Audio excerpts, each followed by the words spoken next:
Hello and welcome. My name is Washim Mogha and I'm your host for this Empowered Women of the World podcast, a podcast where we talk about technology, leadership, and success.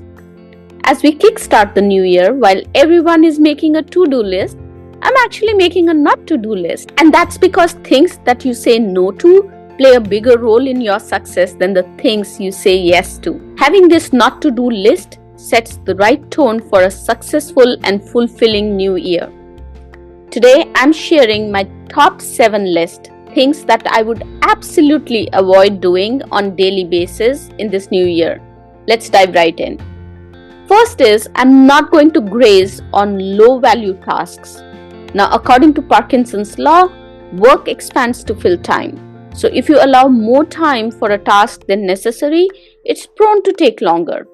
I realized that when I was not setting fixed windows for managing low-value tasks like responding to non-critical emails, I ended up spending all day in my mailbox, diminishing my productivity and delaying progress on significant tasks. Creating short, discrete windows of time for processing less critical and low-priority activities helped me carve out more time for creative tasks. Second is, I'm not going to be an ostrich. An ostrich buries its head in the sand when it sees danger, assuming that if it doesn't see the danger, it won't hit it. It's like a leaky faucet in your bathroom.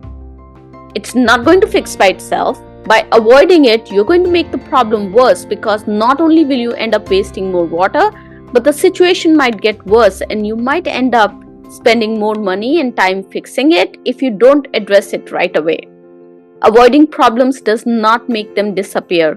Instead, acknowledging the problem and proactively seeking solutions or strategies to tackle them helps you move forward.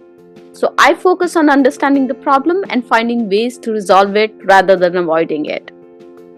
The third is, I'm not going to complain about anything or anyone. We spend so much of our energy every day thinking and complaining about things. The job market being tough, the stock market not performing, you having not enough money, your team members not delivering their projects on time, or your managers not listening. We default to complaining even when we know it won't help because it's easier to complain than to take action. So instead of complaining, if we can focus our energies on things that matter and we can control, we'll be able to change the outcome. Basically, if the thing is under your control, then go do something about it.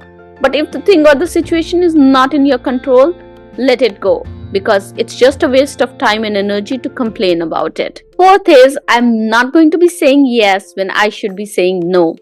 The biggest mistake I think I made when I was starting off was saying yes when I should have said no. I said yes to opportunities and requests even if they didn't align with my goals and values. I remember saying yes to a speaking opportunity because the request came from an industry influencer. I valued my relationship with them, so I said yes. The topic and the event didn't reflect my values. The event was completely mismanaged, and it took a lot of time and energy at my end to fulfill that commitment. And I resented it every day until the event was done. I realized that by saying yes to things that didn't align with my purpose, I was doing injustice to both myself and the person making the request. In some cultures like mine, saying no has such a bad vibe to it. But in reality, saying no empowers you to stay focused on your goals and values, deliver impact, avoid burnout, and protects your mental health. And the fifth on my list is not allowing comparison or jealousy to enter my headspace. In today's world where social media often showcases idealized versions of people's lives, it's easier for people to compare their lives to others, often leading to feelings of inadequacy, jealousy, and envy. Successes that we see on people's Facebook or social media profiles is often a result of years of focused and consistent hard work. Everyone has their unique path, and comparing yourself to others leads to unnecessary stress and dissatisfaction. So, when that feeling of jealousy or comparison starts creeping in, I approach the situation with curiosity. What is this person doing right that I can learn from? By doing so, I convert the negative feelings into excitement to implement something new in my career, or my life to achieve my goal. The sixth thing that I'm not going to do this year is I am not going to take everyone's advice. When you start something new or embark on a new journey, you will notice that you get a lot of advice. While some of this advice is well intentioned, it's also irrelevant, especially when it comes from people who haven't walked a similar path before. When I started the eWOW initiative, I got an opportunity to meet a board member of one of the famous women empowerment organizations in the United States. She discouraged me to continue with the eWOW initiative, citing that there were already big organizations like the one that she was on the board of. There was no need for another one, she said. She hadn't walked in my shoes. She was not an immigrant woman of color in technology. She had not lived through my challenges. I'm so glad that I didn't follow her advice. If I would have followed her advice, we would have never been able to make the impact that we have with the eWOW initiative.